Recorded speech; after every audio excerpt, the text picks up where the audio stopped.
Bom dia, senhores. Bom dia, senhoras.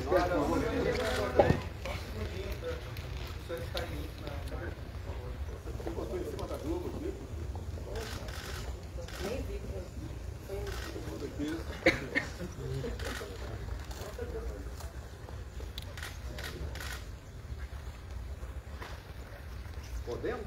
Podemos. Bom, então, mais uma vez, bom dia.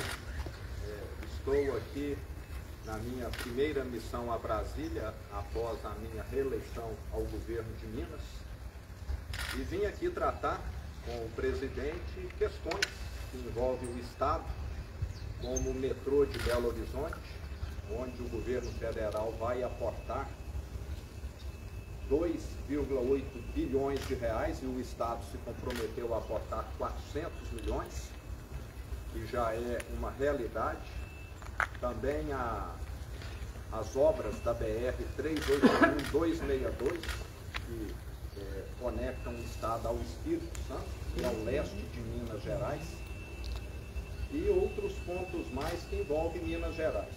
E não poderia também deixar, nesse momento, de estarmos aqui colocando as nossas divergências de lado, né? Eu sempre dialoguei com o presidente Bolsonaro, sabemos que em muitas coisas convergimos e em outras não, mas é o momento em que o Brasil precisa caminhar para frente, e eu acredito muito mais na proposta do presidente Bolsonaro do que na proposta do adversário.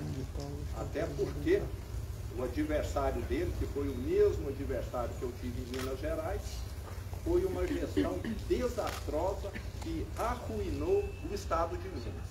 E eu e a minha equipe sabemos muito bem, porque nesses 4 anos nós já pagamos 30 bilhões de dívidas que herdamos da gestão passada. E é só perguntar para qualquer prefeito de Minas Gerais o estrago que o PT fez no Estado. É só perguntar, 853 prefeitos. Nós tivemos em Minas prefeitos que renunciaram, que adoeceram e suicidaram na gestão do PT. Porque o Estado simplesmente se negou a repassar aquilo que a Constituição prevê. Repasses do ICMS, do IPVA, do Fundeb e também da saúde. Se apropriou. Um governo que descontou da folha de pagamento de 270 mil funcionários públicos o empréstimo consignado e não pagou os bancos, deixando o nome de 270 mil funcionários públicos e para o SPC e Serasa, diz tudo do que é capaz de fazer. A falta de consideração.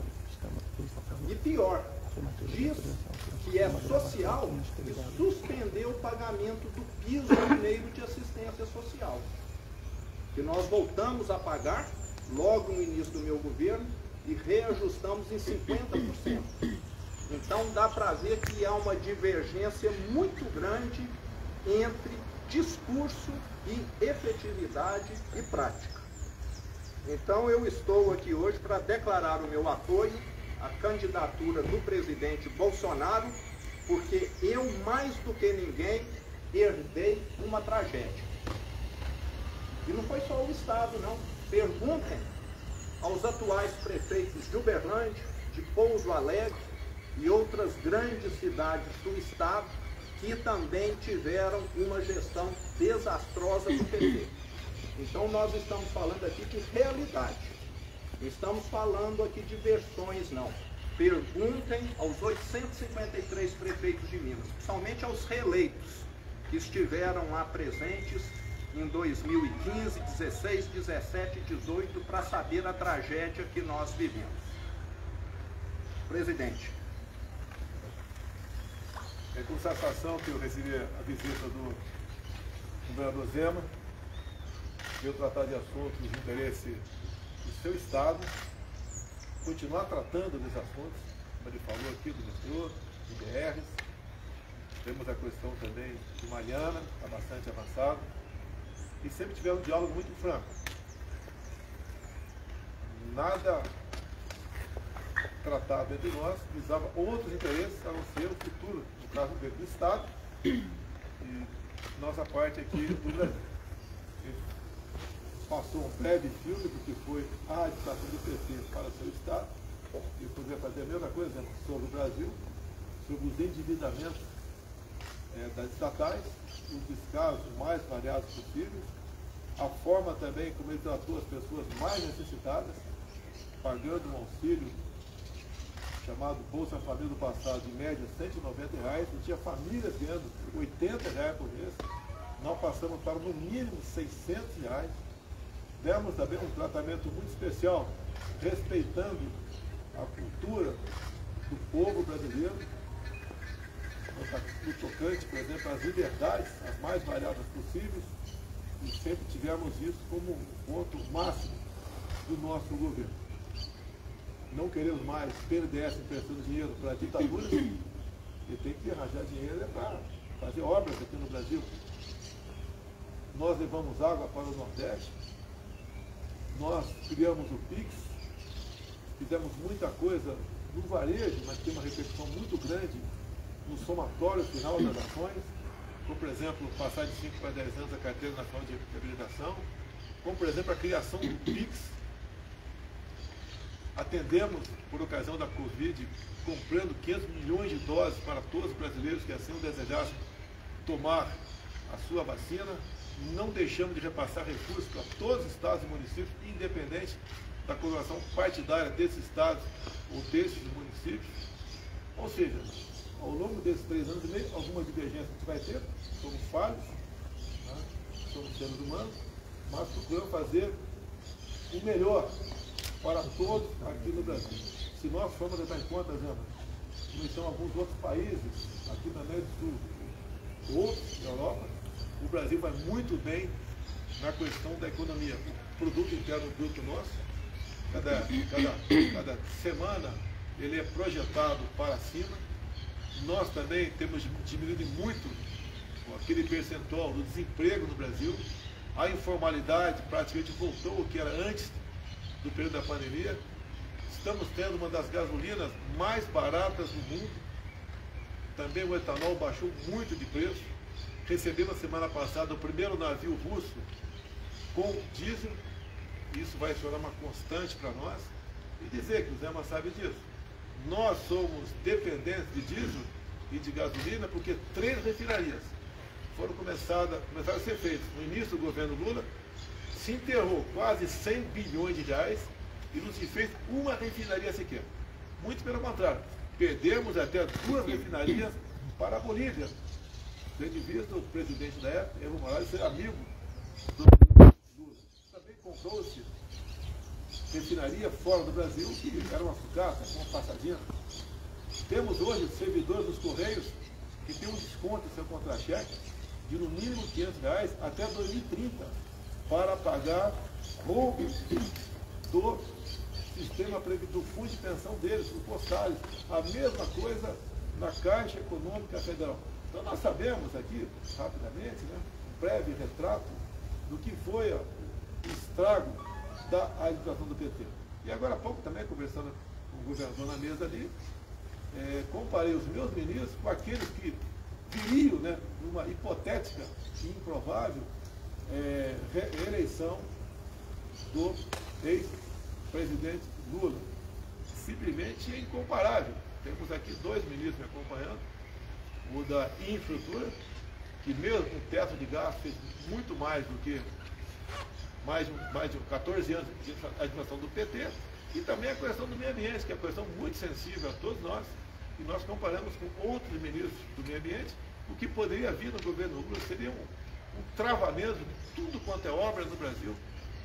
Ou seja, também falamos rapidamente sobre o que é o Brasil perante o mundo, a sua importância. Somos hoje os maiores produtores de alimentos do mundo. Temos projetado também sermos os maiores produtores de energia verde, via eólica offshore. Nós vamos reindustrializar o Nordeste com isso. O país já tem nos procurado para buscar contratos. Ou seja, o Brasil está despontando para realmente ser aquele país que interessa e é o sonho de todos nós. Então esse apoio do governador Zema é muito bem-vindo.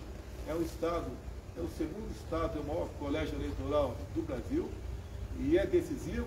Só quem ganha lá, diz a tradição, pode realmente chegar à presidência da República. Então há esse interesse meu, obviamente, por parte do governador, como agora tem duas opções, entre as duas, uma descarta de imediato e a outra é continuidade do que fizemos até o momento, que fará bem para o Estado de Minas e para o Brasil. Então eu agradeço aqui o apoio do Zema nesse momento, mais do que bem-vindo, ele é essencial, ele é decisivo para a nossa reeleição. Muito obrigado, Zema.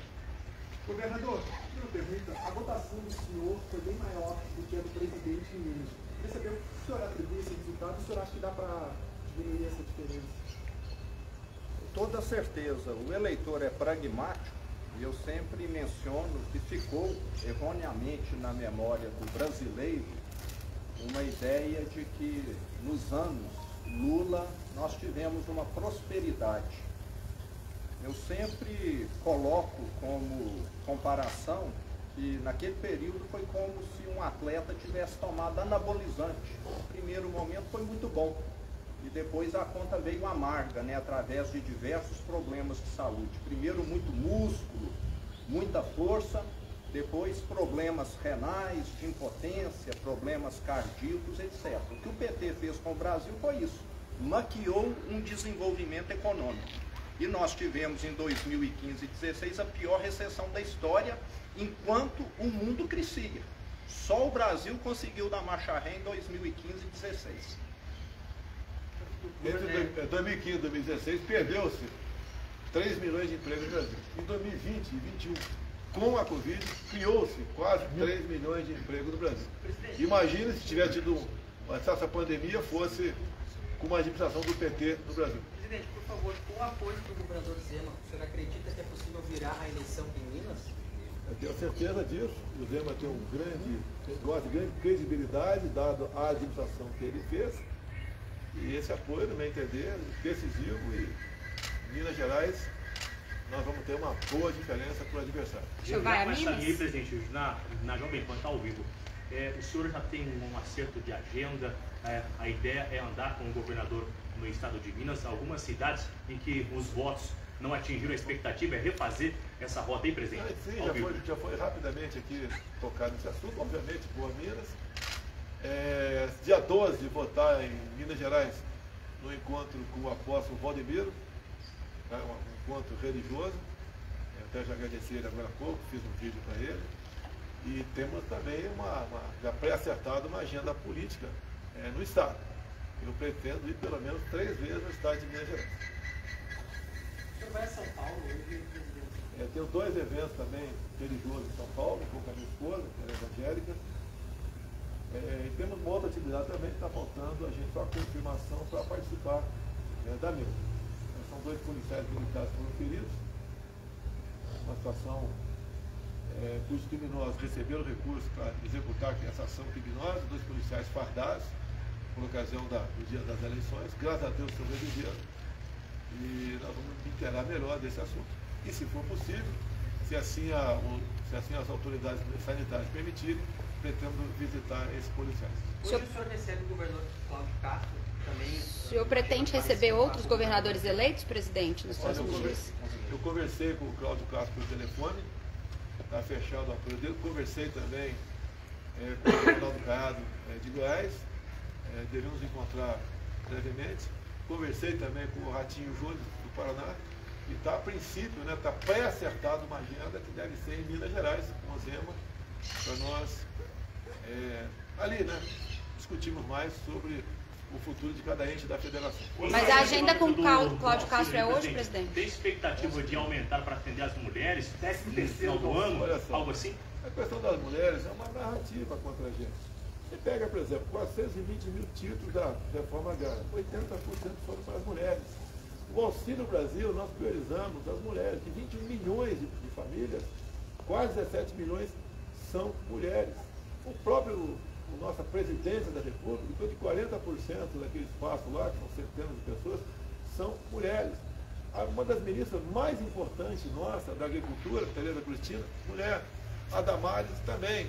A nossa da articulação política, até se licenciar, era a Flávia Arruda aqui do DF. Então nós temos uma atenção muito especial para com as mulheres. Se você vê os índices de feminicídio no Brasil, o percentual baixou. Então as mulheres sempre estiveram na nossa meta. Criamos, né, sancionamos ou criamos em torno de 70 legislações de interesse delas. Acredito que a mais importante, logicamente pode haver divergência, uma das mais importantes, nós modificamos a lei sobre laqueadura. Antigamente a mulher tinha que ter 25 anos para fazer a laqueadura, agora pode fazer, se quiser, com 21 anos. Também tinha que ter autorização do marido, agora está dispensada essa autorização do marido. E também, no passado, ela não podia fazer a laqueadura imediatamente após o parto, tinha que esperar no mínimo 6 meses. Agora pode fazer durante o parto. Talvez essa seja uma das legislações mais importantes para as mulheres.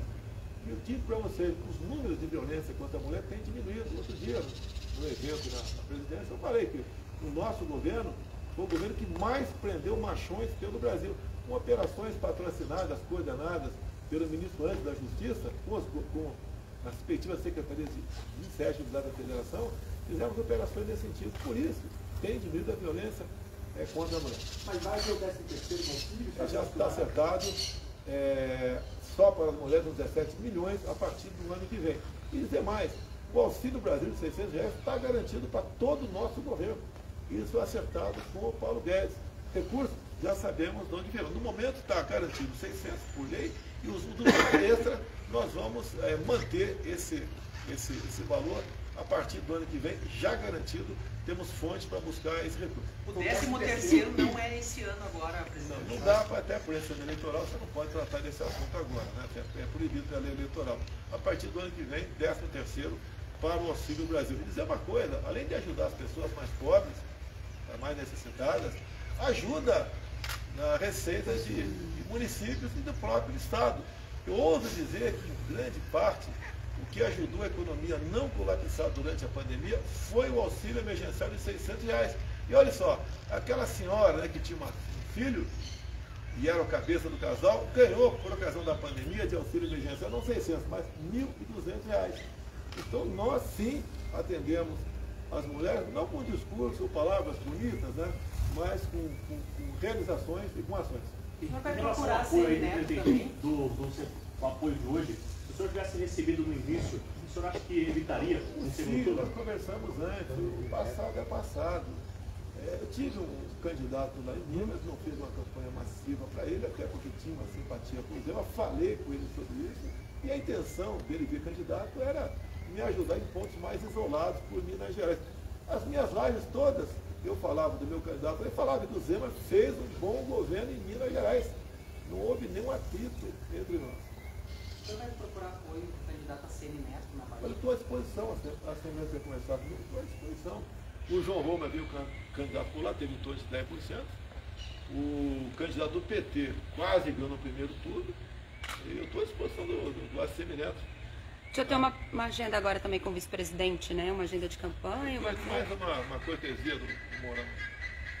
Presidente, o senhor está procurando o apoio formal de alguns partidos, o União Brasil, o MDB, o Campo Novo, algum outro?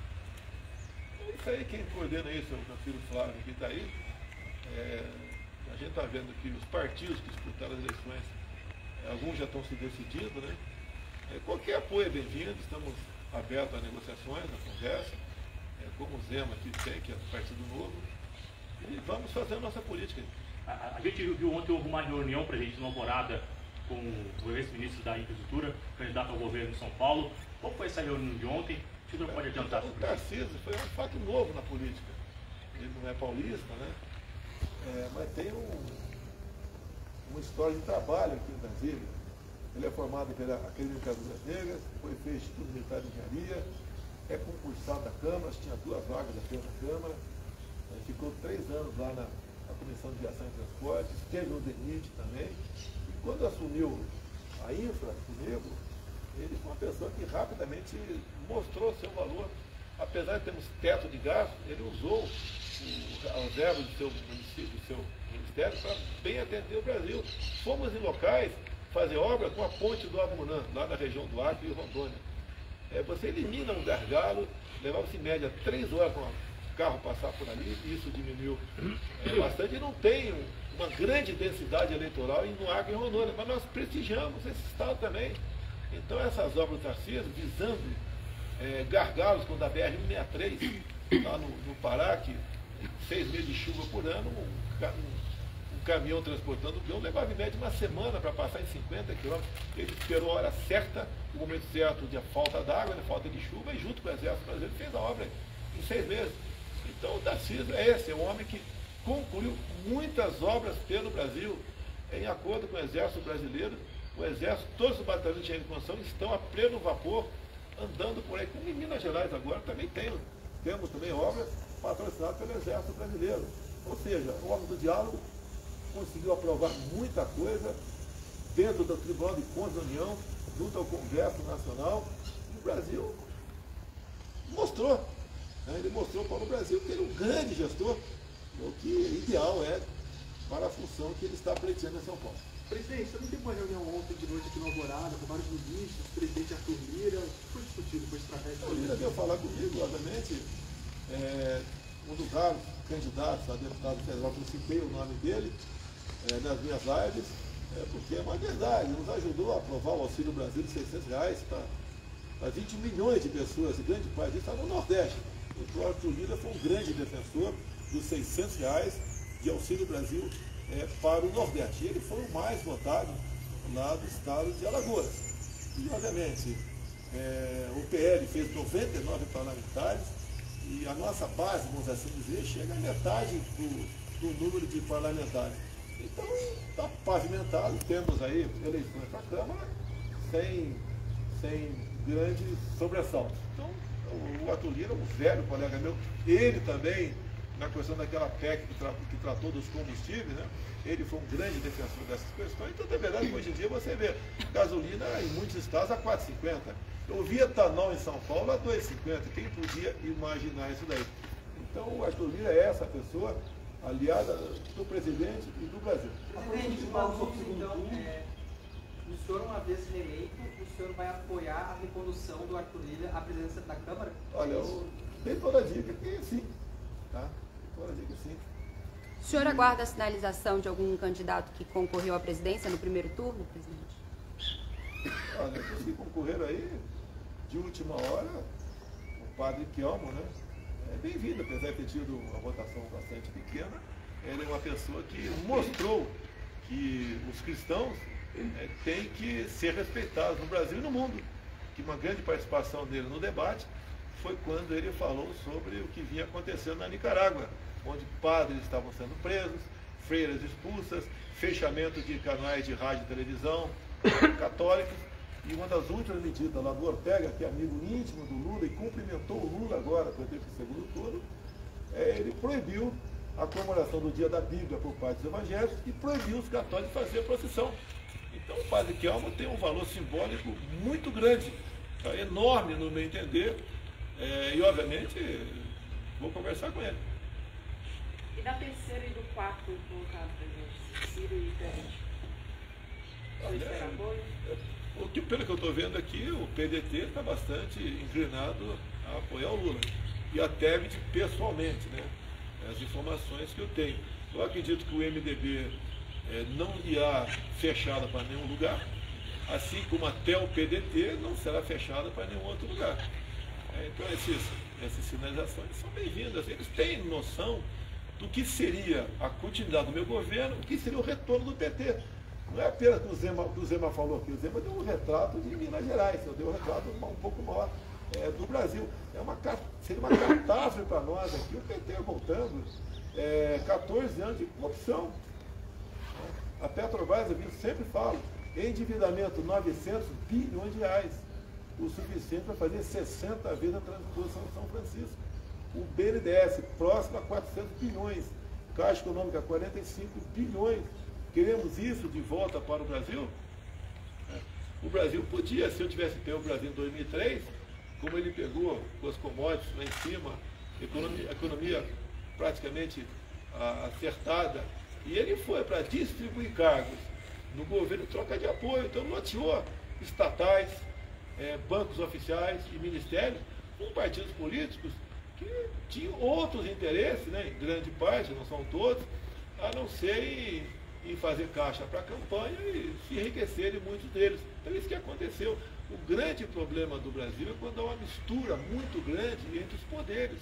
Os poderes têm que ser harmônicos, independentes, respeitar entre si. Alguma participação sim, até porque eu não tenho como, por exemplo, ocupar todos os cargos que tem se não tiver indicação de terceiro, e muitas indicações por parte do Legislativo são bem-vindas, outras nem tanto. E a gente faz o dever da triagem e toca o barco. Vocês não viram no meu governo troca de ministério por interesse político partidário. Hoje, nós, os partidos de centro, vivemos em harmonia. Aprovamos muita coisa, o marco do saneamento, reforma da Previdência, o novo marco das ferrovias, startups, lei da liberdade econômica, auxílio Brasil de R$600 para 21 milhões de pessoas. E está indo bem o Brasil. E nós conseguimos ali buscar um ponto de equilíbrio e funcionarmos em harmonia. Em relação aos apoios apresentados em São Paulo, com esse atual governador, acabou não tendo resultado esperado, o senhor vai tentar um apoio também? O Rodrigo, sim. Eu devo conversar, está previsto conversar com o Rodrigo hoje, mas é uma questão nacional, não é uma questão local. Local, ele trataria com o Tarcísio. Desconheço qualquer trabalho nesse sentido. Comigo, vou conversar com o Rodrigo Garcia. Você não vai encontrar ele pessoalmente? Está previsto pessoalmente, não bati martelo ainda, né? Seria no aeroporto lá esse encontro. Mas eu não poderia ir lá no governo dele, porque a minha agenda está muito apertada. Em São Paulo, tenho 2 eventos grandes religiosos, uma possível visita no hospital, não teria como esse tempo de cabeça é muito grande, mas nós estamos tentando ver se ele vai lá em Congonhas conversar com a gente. Para discutir um apoio ao senhor, é isso? Conversar sobre política ali, é um namoro, né? A gente vai parte para o noivado ou não. Eu acho que tem tudo para a gente conversar sobre São Paulo. Eu acredito que naturalmente uma parte considerável do PSDB viria comigo em São Paulo e não vai apoiar o PT, até pelo histórico do Lula, pelo histórico do estrago que o Haddad fez em São Paulo também, o próprio prefeito da história da capital paulista, além de outras questões, né? O Haddad, enquanto ministro da Educação aqui, investiu em pautas contra os costumes, pautas contra a família. Aquela história do kit, né? Que agora o Justiça Eleitoral resolveu agora fazer censura para tudo, né? Faz para ele, enquanto a meu favor, eu não ganho nada. E eu tenho que fazer a live aí fora. Você sabe quanto gasto fazer uma live aqui, pessoal? Talvez alguns centavos de energia elétrica. Sabe quando eu saio daqui? Que eu gasto? Alguns milhares de reais. Que são 8 carros blindados, uma ambulância, segurança, no 1050 segurança. Então, para mim, tudo contra. Do outro lado, a favor. Bem, vai dar tudo certo, se Deus quiser. Acredito na reeleição, acredito no povo brasileiro, acredito em Deus, acredito que o reconhecimento estará presente cada vez mais nas urnas para o bem nosso e de vocês da imprensa também. Apesar de nós termos tido algum atrito, eu não tomei nenhuma medida para cercear a liberdade de vocês. Enquanto, por outro lado, Lula o tempo todo fala que vai democratizar, vocês sabem o que significa isso, a mídia, vai fazer certas censuras a vocês, vai fazer com que vocês percam a liberdade. E eu, apesar das críticas que eu sofro, grande parte injusta, né, eu prefiro uma imprensa trabalhando dessa forma do que em casa, ou não fazendo nada. Então aí já começa uma grande diferença entre nós. A palavra liberdade é uma palavra que é um abstrato aí, mas um homem ou uma mulher não vive sem liberdade. Eu costumo dizer, se você perde quase tudo de bens materiais na sua vida, por um motivo qualquer, você pode recuperar, ter liberdade para ir atrás e lutar pelos seus sonhos. Se você perder a liberdade, você vai ser um zumbi. Olha como vive o pobre do povo cubano, o pobre do povo venezuelano. Para onde está indo a nossa Argentina? Há poucas décadas tinha um PIB parecido com o do Brasil e hoje 40% da população vive na pobreza. Na proposta inicial do Lula para esse governo, ele falava em regular o agronegócio. Depois retirou. O que é regular o negócio? É taxar. Quanto o agronegócio é taxado no Brasil? É taxado em 0 no Brasil. Na Argentina tem produtos taxados até 33%. Algo que encarece o preço na prateleira de quem vai consumir, da população. Fica mais oneroso para o produtor exportar, ele acaba não investindo no agronegócio. A Argentina está fadada a ser uma Venezuela de verdade. Não, mais Não, ok. Bom dia, Obrigado, senhores. presidente.